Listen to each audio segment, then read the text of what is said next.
Welcome to John Martin Talks, where we battle ignorance and apathy daily. The growing ignorance of just how special this experiment we call the United States of America is, and the apathy that we can't or won't do anything and everything to save her. Well, ladies and gentlemen, the two front runners, so to speak, for 2020 apparently were in Iowa yesterday. One of them, of course, is none other than the president, Donald J. Trump, who is running for re-election. I think he's supposed to officially announce it actually in Florida next Tuesday at a rally in Orlando. I plan to be there and live streaming, by the way. We'll give you more details about that probably on Monday of next week. But also old sleepy, creepy Uncle Joe Biden was in Iowa campaigning, and it's supposedly kind of the first test between the two men. I think that's a bit over dramatized, but I want to read from you an article here coming out of Politico.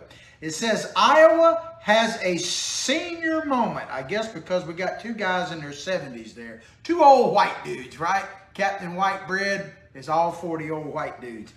But it says here, oh yes, perhaps you've heard these two men leading the long parade of people trying to win the presidency in 2020 are both rather old. Now, this is the article's words, not mine. Between them, 148 years of experience on the planet. But I would say there's a very different experience, to be sure, between these two men. No doubt about it. And the article says, and Donald Trump and Joe Biden have had careers on the public stage for nearly 90 of those 148 years. Yeah, well, I'm going to contrast them a little bit as we go here. One, and I'll let you kind of guess who I'm talking about. One has a record of achievement. The other, a record of collecting government checks during those 90 years. A fact that might at first call into question the whole premise of their showdown Tuesday in Iowa, where they were in separate locales, but spent the day talking very directly to and about each other. What can either man hope to tell voters about the other that they don't already know? Well, I'll take a stab at it. One of the two is still building a legacy and asking for time to continue it. And the other squandered their opportunity for a legacy and wants more time for the same old, same old. You choose who I'm talking about. In both cases, Biden and Trump, with their mockery and insults, seem determined to get in each other's head as much as in voters. And there is no doubt that President Trump has gotten in Biden's head because he has to explain his energy level and everything else. Whether or not Biden has actually got into Trump's head, the media is trying to make the case that they are, but I don't think so. And in both cases, the message was a variant of it's getting late in the day for you, old man. Once again, this is Politico's words, not mine. Well, they're both older. Biden is a bit older than President Trump, but they're both, their age is an issue. I don't think there's anything wrong with talking about that. But let me just give you my own words, comparison and contrast. And once again, you figure out which one I'm talking about. One man goes everywhere with boundless energy, and the other barely shows up and looks for somebody to hold on to. Biden said he would welcome being in Iowa on the same day as Trump as a clarifying event. Like anybody needs to be clarified between those two guys. His argument, talking about Biden, was essentially that Trump's whole act has gotten old, exposing the president as a fraud, not just as a politician, but as a man. Talking about, what I always questioned Trump's manhood. The size of his hands, and all that. Old Biden talking about, I'll carry him back to the schoolyard, that kind of thing. They're always questioning Trump's manhood. I don't understand why. It looks like he's a manly man to me, but hey, Melania don't look like no man, let's put it that way. But I like Joe talking about that Trump is not just a fraud as a politician, but as a man. And old Joe, man, old plagiarizing Joe, calling someone a fraud. That is rich, sir. Your whole career has been based on fraud. Can you even write your own name, or do you have to check on somebody else's paper? Biden taunted Trump's inability to deliver on his boast he would overturn Obamacare. Well, that's probably true, thanks to another creepy old guy that may rest in peace, John McCain. Now he's got his tail, talking about Biden talking about Trump. Now he's got his tail between his legs and barely mentions it. Well, I'll tell you, old Joe, let me tell you, there is one group of people that have turned tail and are running, Joe. They're running towards our border. People are bum rushing, bus rushing, train rushing our border because your party promising them free stuff. And they're coming by the thousands, tens of thousands, if not millions. And that, Joe, is all on you and your party. But Biden went on to say, the president lacks the dignity to represent America overseas. He gets up in the middle of the night to attack Bette Midler. At least he don't have to sleep next to her. And stunning display of childness for the whole world to see. So Biden is questioning President Trump's dignity overseas.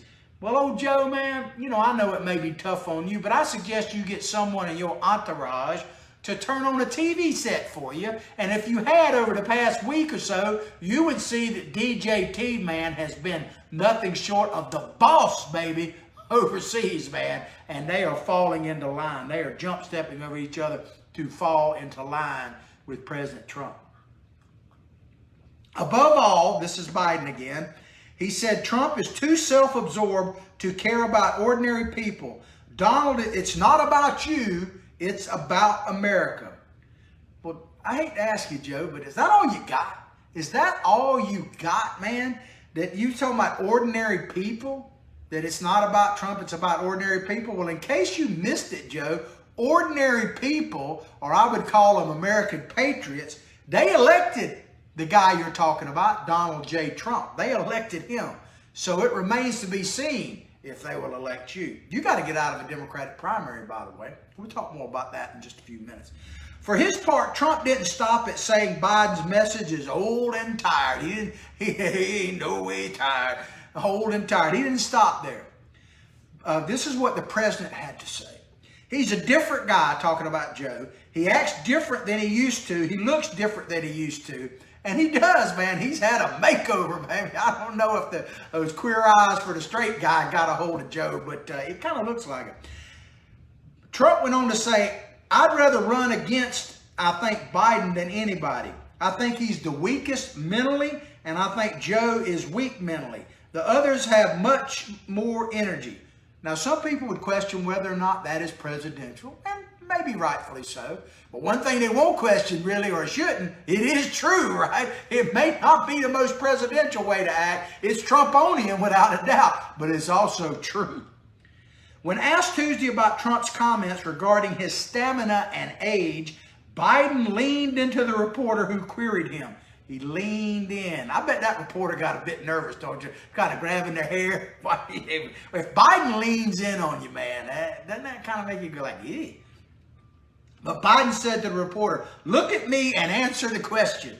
It's self-evident.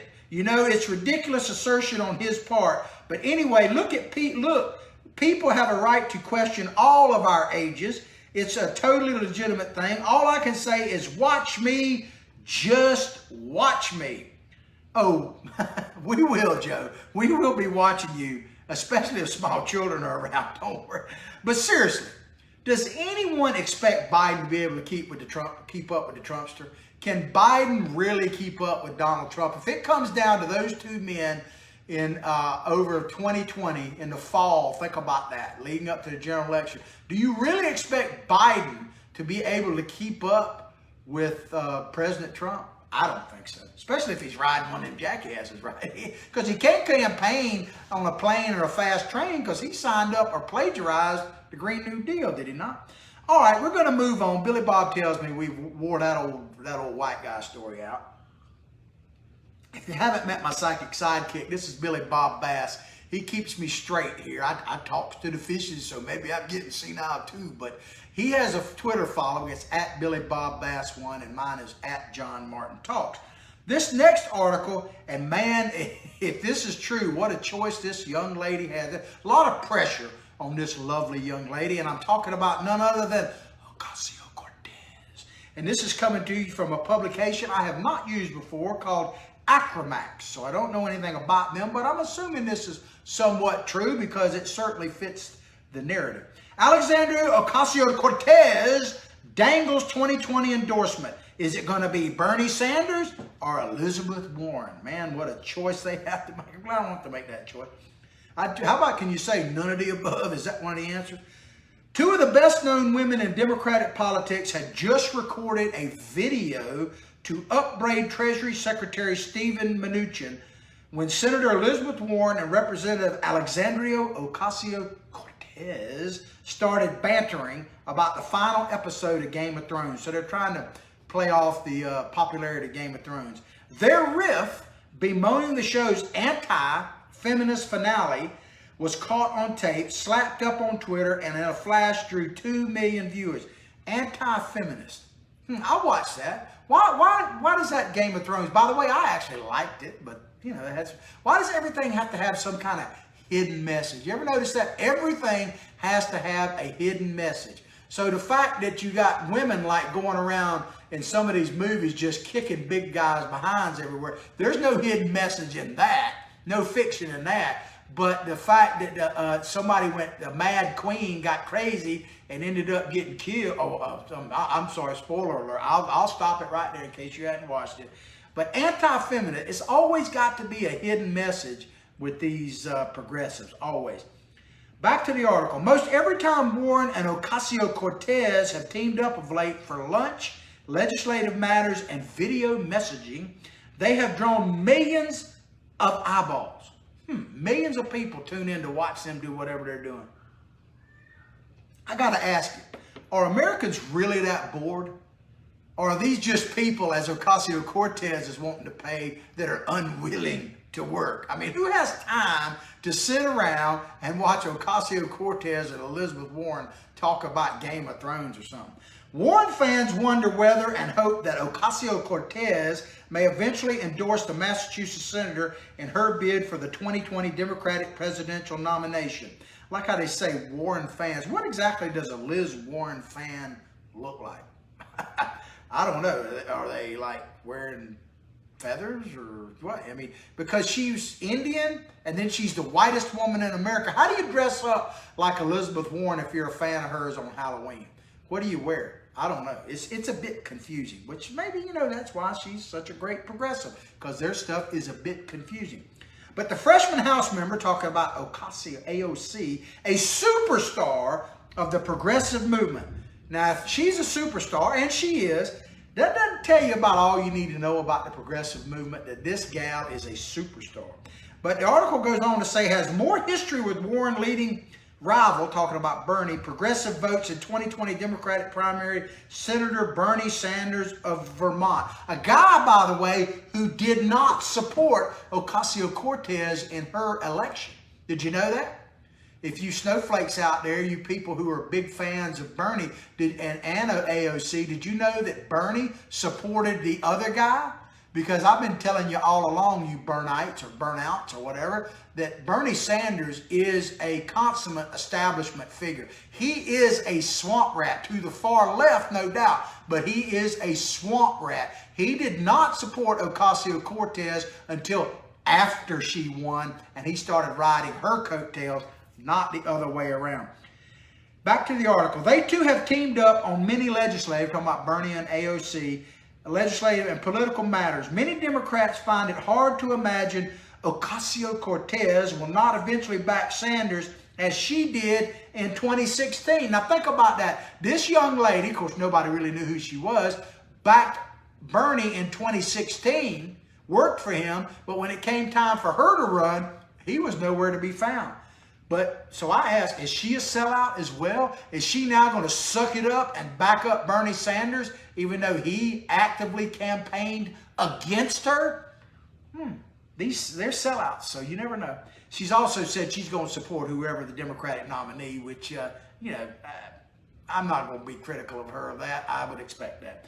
The fact that a 29-year-old freshman House member is being sought out by two presidential candidates with years of congressional seniority who are more than twice her age She said, look, I don't know about Bernie or whatever, but I tell you, AOC, watch out for that Joe fella. I'm just saying. Speaks volumes about the state of the Democratic Party and the dynamics of the primary process. Sadly, it does. I would agree with that. Ocasio-Cortez embodies a younger generation of Democrats led by women and people of color. Women and people of color. A progressive voting bloc that brings intense passion to the fight to oust President Trump. Passion, yes. Facts, not so much. She also has a gift for creating social media sensations that old school Democrats can only dream of. People watch her cook and paint. They watch her cook and paint. They do. She got a heck of a Twitter following watching her cooking and painting her house, man, or her luxury apartment, by the way. But, you know, hey, they watch Paco at the, Beto. I always get that wrong. Beto at the dentist. So, you know, I guess if you're unwilling to work, you got time on your hands. I guess you'll watch about anything. But this lady named Rebecca Katz, a strategist who used to work for former Senate Democratic leader Harry Reid of Nevada, the one that his brother beat him up, I guess. She said, I would argue, talking about AOC, I would argue that she is one of the most important endorsements in the Democratic Party right now. She has a huge reach beyond any other member of Congress. She knows how to use her voice. She's probably right about that. I mean, when it comes to these logic of the left, there is none. But Ocasio-Cortez, I mean, she really is the de facto Speaker of the House now. That's why I'm saying right now, Ocasio-Cortez for Speaker. She needs to be Speaker while she's got time left. I hope no Democrat will be Speaker after 2020, but that's just a hope I have. You could make that happen, by the way. The voice that could make a big difference in the contest between Warren and Sanders for dominance of the party's most progressive voters and in the jockeying to emerge. The jockeying, I said right now. Now see, they're riding those jackasses. Jockeying to emerge as the leading left challenger to Joe Biden, who currently leads in the polls. Now think about this. You got a jockey to get left of Joe Biden. How far left do you have to be left of Joe Biden? The only people that turn left more than these Democrats are NASCAR drivers. No offense to you guys. I know y'all support Trump by and large. Ocasio-Cortez told CNN back earlier this year, she said, what I want to see, she's talking about who she would endorse and what she would like to see in a 2020 candidate. So let's listen to this. What I would like to see in a presidential candidate is one that has a coherent worldview and logic from which all these policy proposals are coming from. I'm going to read that one more time because I want to make a very important point. So lean in and listen. Ocasio-Cortez says what she wants to see in a 2020 presidential candidate, and obviously president, I suppose. She said, what I would like to see in a presidential candidate is one that has a coherent worldview and logic from which all these policy proposals are coming forward. Now, didn't she just eliminate the entire 2020 field? We don't even need to have a debate. By those standards, by Ocasio-Cortez's standards, I can help her with her choice. It's none of the above, because none of them, no one running for 2020 on the Democratic field that I can see fits that bill right there at all. All right, so we're going to move along here. And this is, you know, I got a couple of articles designed to make you feel good. And this first one here comes from the Washington Examiner. And it's kind of a way to, if you haven't already kicked off your summer, you know, your kids are just getting out of school in the last week or so, and you're really looking for a way to kick summer off, kick it into high gear, man, do I have some things, all over the country, man, do I have some events for you. Saturday, hashtag Impeach Trump Day of Action takes off, 133 events nationwide, according to the Washington Examiner. There you go. You got something to do this weekend. Saturday's planned hashtag Impeach Trump Day of Action has expanded greatly in the past week, with over 100 events now set around the nation to call for House impeachment hearings against President Trump. So you want to spend your Saturday with hashtag Impeach President Trump. First of all, I still get confused when I see that hashtag because I'm old school. You know, I started with rotary phone. And that's why I like that hashtag Me Too movement was really confusing to an old white dude like me, because I thought it said pound me too, and I was going like, maybe. But so if you've got nothing better to do on your Saturday than hang out with some of these radicals to impeach 45, well, back to what I said earlier. If you're unwilling to work, what difference does it make if it's Saturday or Wednesday? It's the same, right? Several groups are involved. Imagine these, and some of them are very predictable. Several groups are involved, including Indivisible, which is about as divisive as they come, Move On, which I wish they would, and By the People. I don't know much about them, and nearly 20 others. So I'm speculating here. What type of groups are backing this event? Because we just heard about 3 of them. Because one of them, here's a group that if there's not out there, they should absolutely form, because you'd have 1 million members at least right there. One of them should be the batshit crazy living in my parents' basement borrowing money for gender studies group. That group would have at least 1 million members in it. Some of the events will be simple protests, and others include the reading of pro-impeachment speeches from Democrats, including Elizabeth Warren and Minnesota Representative Rashida Tlaib. So, who knows what Warren's going to say. But I'm wondering, will Tlaib spice it up a little bit? Instead of being a speech, why don't she just give a rap like she did before? Her rap could be impeach the MF. I mean, why don't she just do that? That might be actually worth seeing. But Alexandria Flores Quilty, when they come up with these names, that's hard on an old country boy, man. Alexandria Flores Quilty, a spokeswoman with By the People, said Donald Trump has broken the law. What law? Donald Trump committed the worst crime in presidential history. He absolutely did. He won, and that's all that matters to these people. That is reason to impeach him. But she said Donald Trump has broken the law, violated the Constitution. Can she even know what the Constitution? I mean, these people are people who support that you got to prove you're innocent to the state. Like, going back to Kavanaugh, you got to prove you're innocent, man. And even President Trump with the Mueller report, he's got to prove he's innocent. Doesn't matter what the report said, he's still got to prove he's innocent, which is opposite of the Constitution, and put the safety and future of the American people at risk. This is what she says Donald Trump has done. I think there might be 1 or 2, maybe even 63 million, by the way, that don't agree with you. But by now, it's clear that Congress, she goes on to say, won't act unless we demand it. We got to demand it. Congress got to impeach 45 now. We need to take it to the streets in every neighborhood in America to defend democracy. I love how these people talk about defending democracy. But they want, how they want to defend democracy?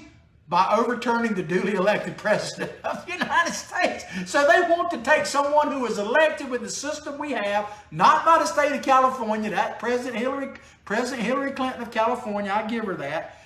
But they want to defend democracy by overturning the vote. Only liberal logic can apply there, man. A map of events show that most will occur in the East and the West Coast and in some Midwest college towns and big cities like Chicago.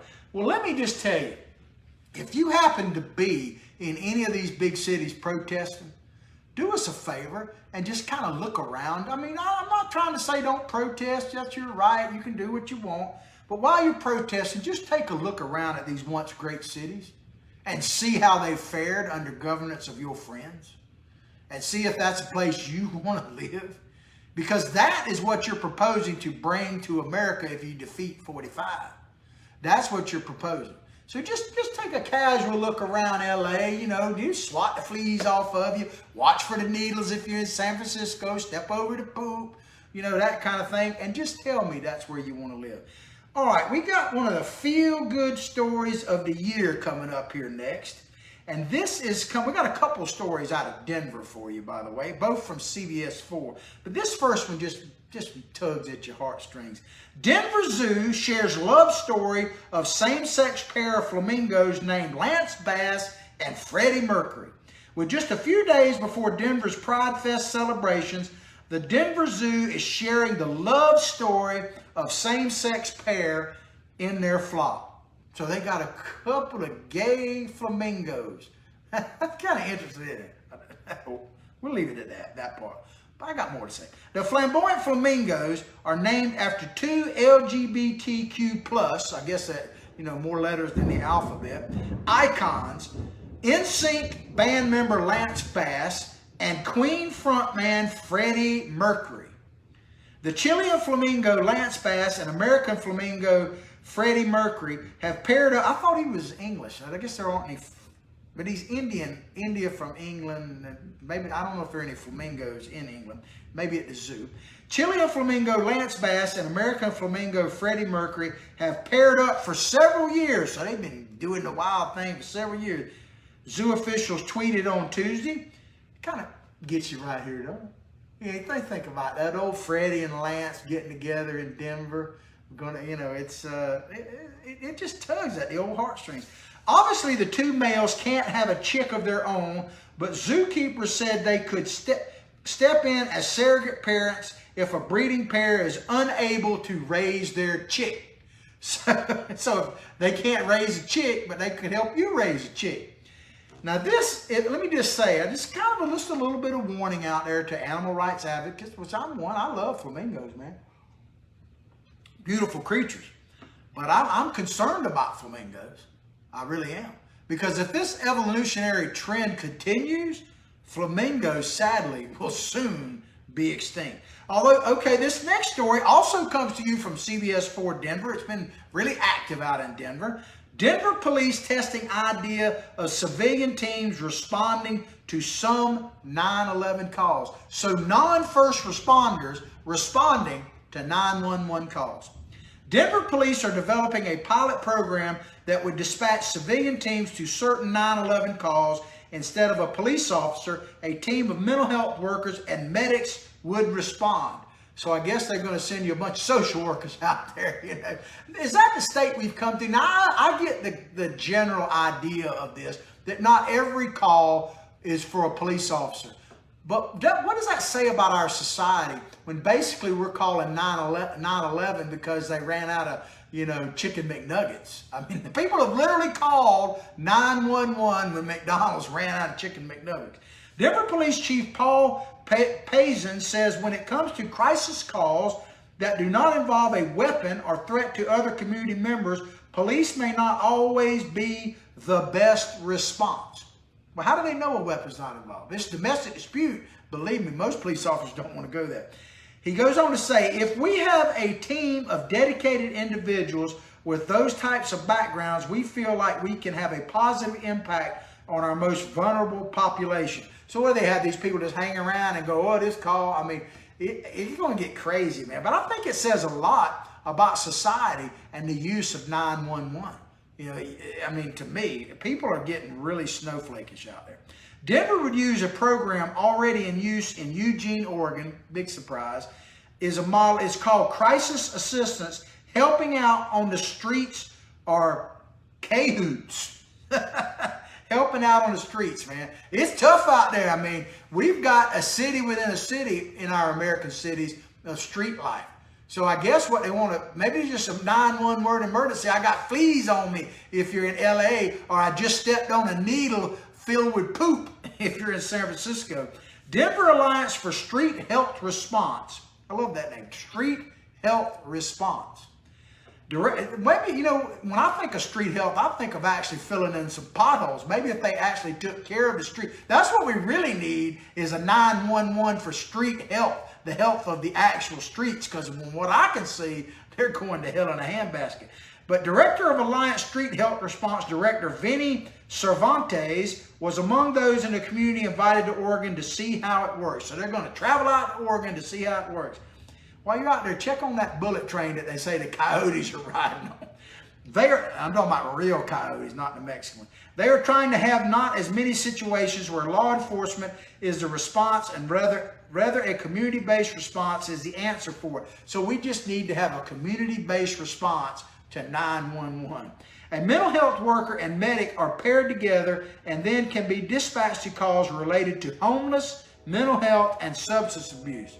So what are you going to call up and say, it's a whole new Uber 911. Man, I'm out of dope. and my life is unmanageable. Can you send 911 and let them stop by the dispensary and pick me up some ganja man? I can see that call coming from Kamala Harris, couldn't you? Cervantes said it not only strengthens the relationship between community and law enforcement, but also alleviates some of the workload. I'm sure it does. There's a lot going on that they are addressing. This kind of removes it from their overload, he says. So the cops are overwhelmed. Well, maybe if we actually let them do their job, they might not be. But we've let the streets go. We've actually literally, in Denver especially, they've let the streets go to pot, and they're having some issues. Prezon says determining the threshold for those calls will be a balance. Can you? Yeah, I can imagine that. Yeah, be a balance. He's hoping to have as much input from community groups as possible to ensure a successful rollout. He probably needs to talk to that one group I labeled. What was that again? I won't look back. Let's see if I can do it from memory. The batshit crazy living in their parents' basement, borrowing money for gender studies. That group, maybe they could respond to you. If we can get a greater collection of folks or take a different perspective, a different angle at this, we believe we can be even more effective than we are, than where we are. So are you going to volunteer for this program? They say they're going to pay some of them are going to be volunteers and everything else. While the program is still being developed, Payson says it's likely those would be paid positions and funding would come from a variety of areas. In other words, your pocketbook. One of them being recently passed Caring for Denver ballot initiative that increased the city's sales tax. I thought pot was the answer to all of Colorado's problems. I thought the pot, it sounds to me like pot might actually be causing more problems than it's solving. Maybe they need to do a study on that. As far as when the civilian team would be put into action, there is no clear timeline. It's going to be an open-ended program because that's what progressive programs always are. They never end. We want this done right, and we also recognize that there is a need right now. We're going to be working as quickly as possible to get this up, Payson said. So, coming to you, 911. I don't know. It's probably going to put Uber out of business because people are going to be calling up. It's 911. I need chicken McNuggets. And oh, by the way, stop by and get me some ganja on the way. I mean, I can see a never ending. When people get used to calling 911 for things other than real emergencies, you think that's going to help the system or overwhelm it? Anyway, I hope you've enjoyed the show today as much as I've enjoyed bringing it to you. Please go directly to my Facebook page if you hadn't already. Like it, share it with others. Thank you so much for listening across our broad and ever-growing network, Citizens for Trump, Deployable Resistance, Media Measures. And if, by the way, you want to be a part of our network, just message me and we'll make it happen. Check out, and I said this yesterday, but we're getting ready, hopefully by the beginning of next week, to be in a brand new studios. We'll be leaving the confines of the Martin bunker here, and we'll be doing a brand new studio with much more production values. As I said at the top of the show, I plan on live streaming from the Trump rally in Orlando this coming Tuesday. So check that out. More will be revealed. If you haven't gone directly to our Facebook page, you're not only missing out on John Martin Talks, but you will be able to see the memes and the articles I comment on there. So go directly to John Martin Talks Facebook page, like it and share it. So anyway, like I say every day, from my heart, my family to yours, have a blessed day.